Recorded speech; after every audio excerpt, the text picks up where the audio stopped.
जब मेरी खाला मेरा रिश्ता मांगने हमारे घर आई तो तब मैं 9वीं क्लास में पढ़ती थी और शादी तो बिल्कुल नहीं करना चाहती थी।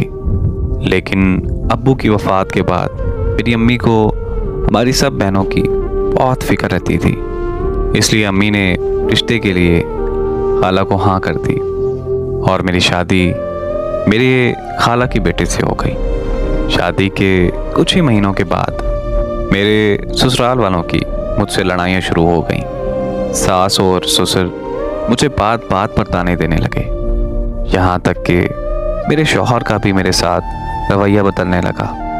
मेरा शौहर नशा करने के अलावा कोई और काम नहीं करता था। शाम को जब वो नशा करके घर आता तो मुझे खूब गालियाँ देता, यहाँ तक कि वो मुझे मारने और पीटने लगा। लेकिन मैं सब बर्दाश्त कर जाती थी, क्योंकि हमारी परवरिश ही ऐसे ख़ानदान में हुई है जहाँ एक औरत को ये सब बर्दाश्त करना पड़ता है। यहाँ तक कि मैं अपनी अम्मी को भी कुछ नहीं बताती थी, क्योंकि अब्बू की वफ़ात के बाद वो खुद भी बहुत बीमार रहती थी। इन लड़ाई झगड़ों को चलते चलते 1 साल से ज़ायद का वक्त हो चुका था।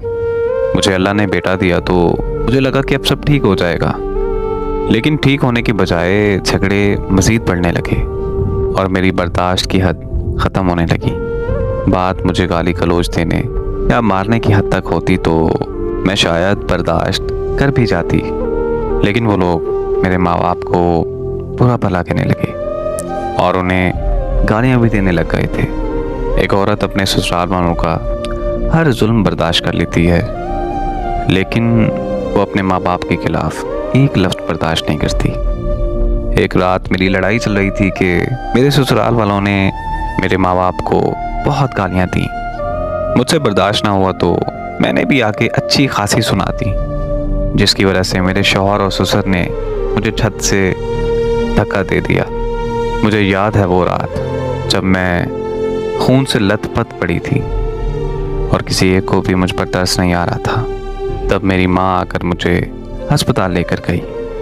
मैं तो बच गई, लेकिन मेरे पेट में जो बच्चा था वो नहीं बच पाया।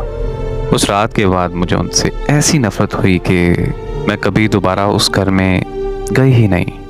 मेरा शौहर मुझे तलाक नहीं दे रहा था तो मैंने अदालत में केस करके उससे खुला ले ली।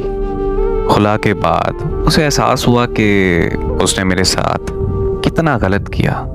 अब वो बहुत पछताता है और मुझसे माफ़ी का तलबगार भी है। मेरी तो जो ज़िंदगी बर्बाद होनी थी वो तो हो गई, उसके लिए शायद मैं उसे माफ़ कर भी देती, लेकिन वो और उसके घर वाले मेरे बच्चे के कातिल हैं और उस कत्ल के लिए मैं उन्हें कभी माफ़ नहीं करूँगी।